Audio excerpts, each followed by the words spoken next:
नमस्कार. SY BCom या वर्गातील कॉर्पोरेट अकाउंटिंग या विषयामधील डिबेंचर्स या टॉपिकला आपण सुरुवात केलेली आहे. आज या टॉपिकमधील प्रॉब्लेम नंबर 7 आपण पाहणार आहोत. तर आधी प्रॉब्लेम आपण रीड करून घेऊया.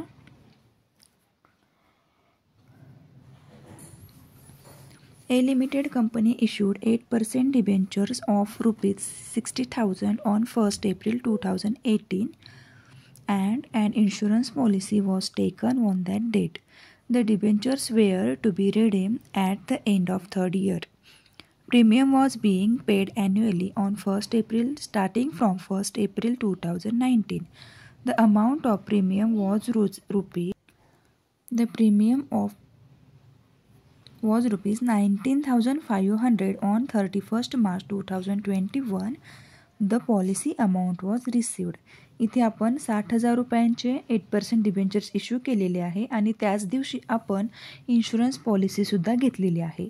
मग यामध्ये प्रीमियम आपल्याला ॲन्युअली पेड करायचं आहे आणि आपल्या प्रीमियमचे अमाऊंट आहे 19,500 रुपये, जी अमाऊंट आपल्याला 31 मार्च 2021 मध्ये परत मिळणार आहे. मग अशा प्रकारे आपल्याला आज प्रॉब्लेम सोडवायचा आहे. यामध्ये debentures account, insurance policy account आणि डिबेंचर्स रिडम्पशन फंड अकाउंट हे 3 वर्षाचे तयार करायचे आहेत. 8% डिबेंचर्स अकाउंट हे लेजर अकाउंट आपल्याला तयार करून घ्यायचं आहे. त्यामध्ये डेट पर्टिक्युलर अमाऊंट अशा प्रकारे हे कॉलम तयार करून घ्यायचे आहेत. त्यानंतर डेबिट आणि क्रेडिट हे दोन्हीही बाजूला लिहायला विसरायचं नाही. यामध्ये पोस्टिंग करून घेऊया आपण. यानंतरचं पुढचं अकाउंट असणार आहे इन्शुरन्स पॉलिसी अकाउंट. ते सुद्धा आपण सेम लेजर अकाउंटच तयार करून घ्यायचं आहे. डेट पर्टिक्युलर अमाऊंट या ठिकाणी मी लिहिलेलं नाही आहे, आपण हे लिहून घेऊया. डेबिट साईड आणि क्रेडिट साईड दोन्हीही बाजूला आली पाहिजे आणि जे ती कॉलम दिसतात लेजर अकाउंटमध्ये त्यामध्ये आपण डेट पर्टिक्युलर रुपीज आणि डेट पर्टिक्युलर रुपीज असे कॉलम लिहून घ्यायचे आहेत. आता पुढे पाहूया की आपण डायरेक्ट आता पोस्टिंग करायला सुरुवात करूया. 8% डिबेंचर्स अकाउंटमध्ये आपल्याला 60,000 रुपयांचे शेअर्स आपण इश्यू केलेले आहेत 1st एप्रिल 2018 या तारखेला. तर 2018 1st एप्रिल या तारखेला आपण बँक अकाउंटमध्ये आपल्याला 60,000 रुपये आलेले आहेत. त्याच्यामुळे आपण क्रेडिट साईडला बाय बँक हे पोस्टिंग करून 60,000 रुपये लिहिणार आणि इतर कोणतेही पोस्टिंग नसल्यामुळे आपल्याला बॅलन्स क्रेडिट डाऊनसुद्धा 60,000 रुपयेच मिळालेला आहे. तोच बॅलन्स आपण दुसऱ्या वर्षी ब्रॉड डाऊन करून घेणार आहे.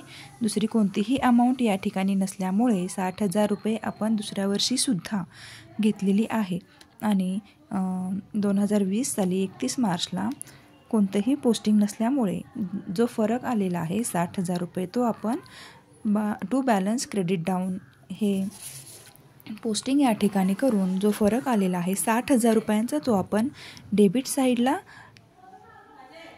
शो केलेला आहे. आता पुढे सेम याच पद्धतीने बाय बॅलन्स ब्रॉड डाऊन आपण इथं करणार आहोत. जो क्रेडिट डाऊन केलेला आहे तोच आपण बॅलन्स ब्रॉड डाऊन करणार आहोत पुढच्या वर्षीसाठी. कारण 8% डिबेंचर्स अकाउंटमध्ये आपण एकाच वेळी 60,000 रुपये हे शेअर्स इश्यू केलेले आहेत आणि ते शेअर्स 3 वर्षासाठी लागू केलेले आहेत. 2018, 2019 आणि 2020 या 3ही वर्षासाठी आपण तेच 60,000 रुपयांचे इश्यू केलेले शेअर्स लागू केलेले आहेत. त्यामुळे या अमाऊंटमध्ये 8% डिबेंचर्स अकाउंटमध्ये कोणताही चेंजेस होणार नाही. 2021 साली जो आपला फायनल बॅलन्स राहणार आहे 60,000 रुपये तो आपण बँक अकाउंटमधून डेबिट करणार आहोत टू बँक अकाउंट. जो 60,000 रुपये आपला बॅलन्स जो सगळ्यात शेवटी जनरल रिझर्व्ह अकाउंटला ट्रान्सफर केला जाणार आहे ते आपण इन्शुरन्स पॉलिसी अकाउंटमध्ये पाहणार आहोत. हे अशा प्रकारे आपलं 8% डिबेंचर्स अकाउंट रेडी झालेलं आहे. आता आपण इन्शुरन्स पॉलिसी अकाउंट तयार करून घेऊया.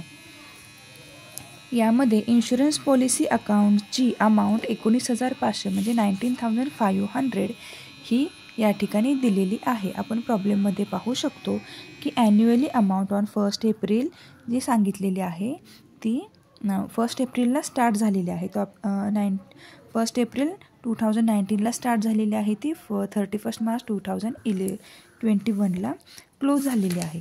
मग याचं पहिलं पोस्टिंग आपण करणार आहोत ते जे पोस्टिंग आपण टू बँक अकाउंट 2018 डेबिट साईडला 1 April 2018 1 April to bank account 19,500 रुपये.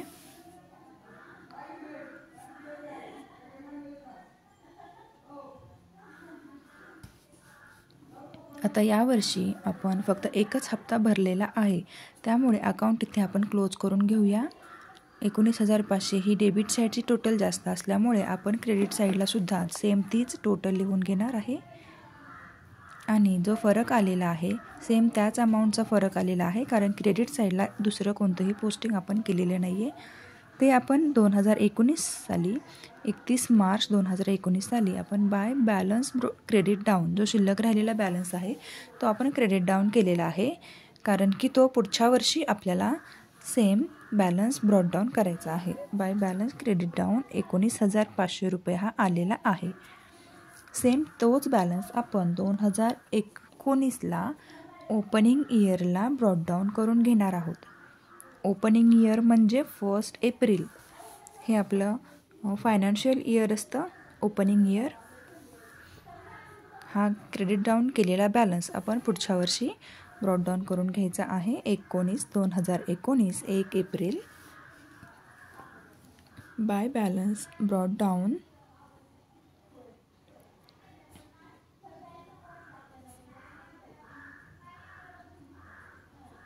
19,500 आणि पुढे 1 एप्रिल जो पुढच्या वर्षीचा हप्ता आपण भरलेला आहे तो 1 एप्रिलला भरलेला आहे. हा आपण पहिला 2018ला आपण पहिला हप्ता भरलेला आहे प्रीमियमचा. आता 2019ला आपण दुसरा हप्ता भरणार आहे. To bank account 19,500. सेम यावर्षीसुद्धा क्रेडिट साईडला कोणतंही पोस्टिंग दिलेलं नाही आहे, त्यामुळे आपण या ठिकाणी 2019 वर्ष क्लोज करून घेणार आहे.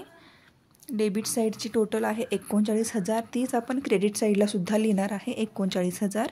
आणि पोस्टिंग क्रेडिट साईडला कोणतंही नसल्यामुळे फरक आलेला आहे 39,000. 2020 साली 31 मार्च क्लोजिंग इयरला आपण तो बॅलन्स इथे शो करणार आहोत. By balance credit down 39,000.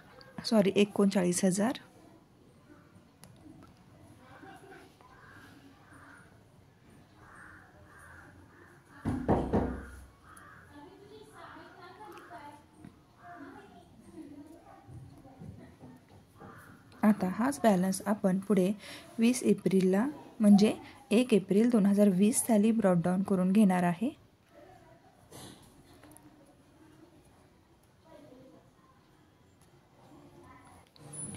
Posting करून घेऊया.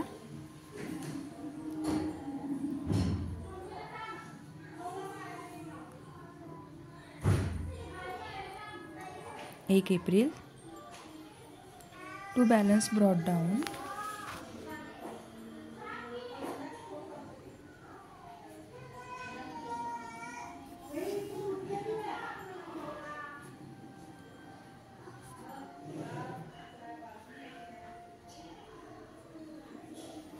3ऱ्या वर्षीचा हप्ता सुद्धा आपण लगेच करून घेणार आहोत.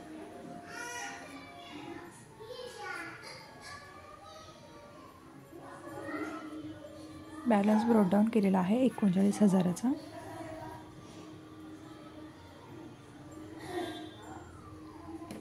सेम ह्या वर्षीसुद्धा आपण असंच करणार आहोत. आणि आता 3ऱ्या वर्षी आपल्याला 60,000 रुपयांचा बॅलन्स परत मिळणार आहे बँकेकडून. त्याच्यामुळे आपण ते बँकेला क्रेडिट साईडला पोस्टिंग करणार आहोत 2021 साली 31 मार्च रोजी. बाय बँक अकाउंट 60,000 रुपये. आणि यावेळेस इन्शुरन्स पॉलिसी अकाउंटमध्ये क्रेडिट साईडची टोटल जास्त असल्यामुळे आपण दोन्ही बाजूला क्रेडिट साईडला येणारी टोटल 60,000 रुपये लिहिणार आहोत. आणि डेबिट साईडला जो फरक आलेला आहे त्याला आपण तो फरक आपण 31 मार्च 2021 या साली दर्शवून तो डिबेंचर्स रिडम्पशन फंड हे टायटल देऊन दर्शवणार आहोत. तो डिबेंचर्स रिडम्शन फंड फरक आलेला आहे 1500 1500 तो या ठिकाणी आपण लिहिणार आहोत. आणि अशा प्रकारे इन्शुरन्स पॉलिसी अकाउंट इथे आपलं क्लोज झालेलं आहे.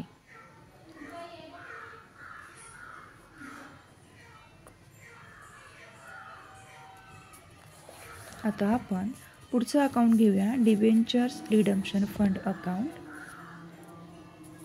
डिबेंचर रिडम्शन फंड अकाउंट पण सेम याच पद्धतीने आपण करणार आहोत. Ledger account.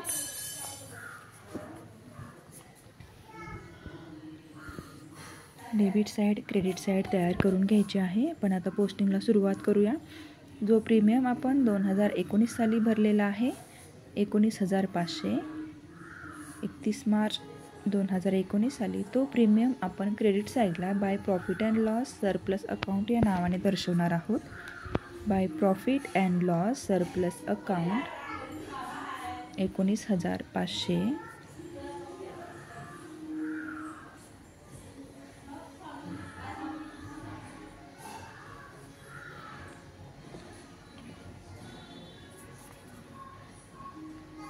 2019 साली दुसरं पोस्टिंग नाही आहे, डेबिट साईडलाही नाही आहे आणि क्रेडिट साईडलाही नाही आहे.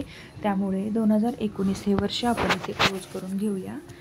क्रेडिट साईडची टोटल जास्त असल्यामुळे आपण दोन्ही बाजूला तीच टोटल लिहिणार 19,500 आणि आपला फरक येतो आहे 19,500. तो 2019 साली 31 मार्च 2019ला आपण क्रेडिट डाऊन करणार आहोत. To balance credit down 19,500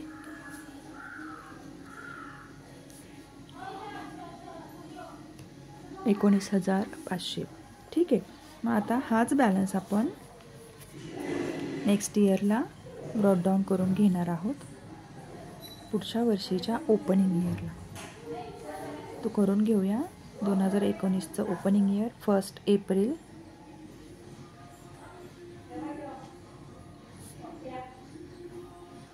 bye balance brought down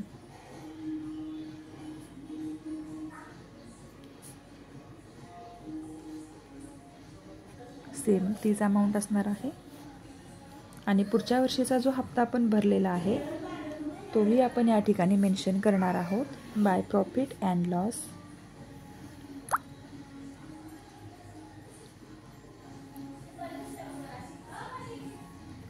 surplus account 19,500.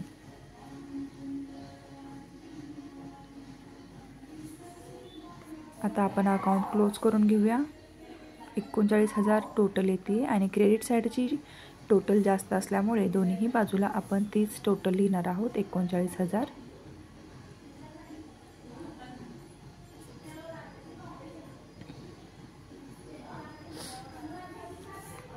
आणि हा फरक आलेला आहे डेबिट साईडला, तो आपण टू बॅलन्स क्रेडिट डाऊन 39,000 रुपये असा शो करणार आहोत 31 मार्च 2020 साली. To balance credit down 39,000.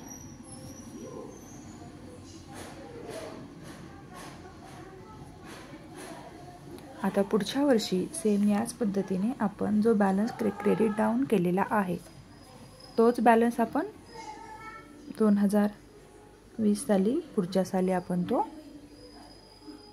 2021 साली आपण ब्रॉड डाऊन करून घेणार आहोत. 2000 साली 1 April to balance brought down 39,000. 2020 सालीच आपण करणार आहोत कारण बॅलन्स क्रेडिट डाऊन हा एंडिंगला आलेला आहे आणि हा आपण ओपनिंगला दिलेला आहे. त्याच्यामुळे 2020 सालीच येणार आहे. आणि तिसरा हप्ता 2021 साली आपण भरलेला आहे. By profit and loss surplus account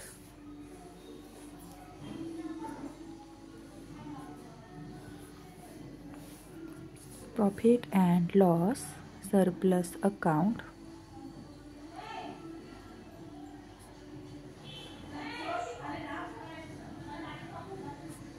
19,500.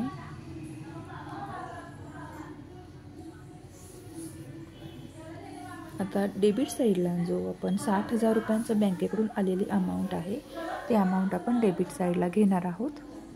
2021 साली 31 मार्च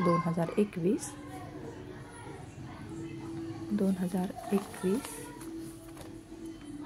जो बँक अकाउंटचा आलेला आहे 60,000 रुपये तो आपण या ठिकाणी मेन्शन करणार आहे. टू जनरल रिझर्व या नावाने. टू जनरल रिझर्व 60,000 रुपये.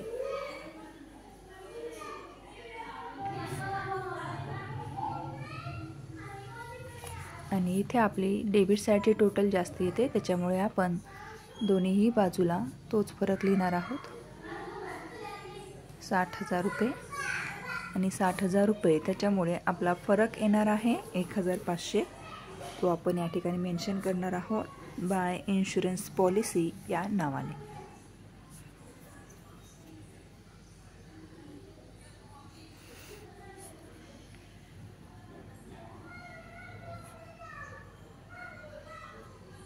अशा प्रकारे आपलं insurance policy debentures redemption fund account तयार झालेलं आहे. आणि इन्शुरन्स पॉलिसी अकाउंटमध्ये चुकून माझ्याकडून 39,500 रुपये मेन्शन केलेले आहेत. तिथे तुम्ही 39,000 रुपये आहेत असे समजावे. थँक्यू.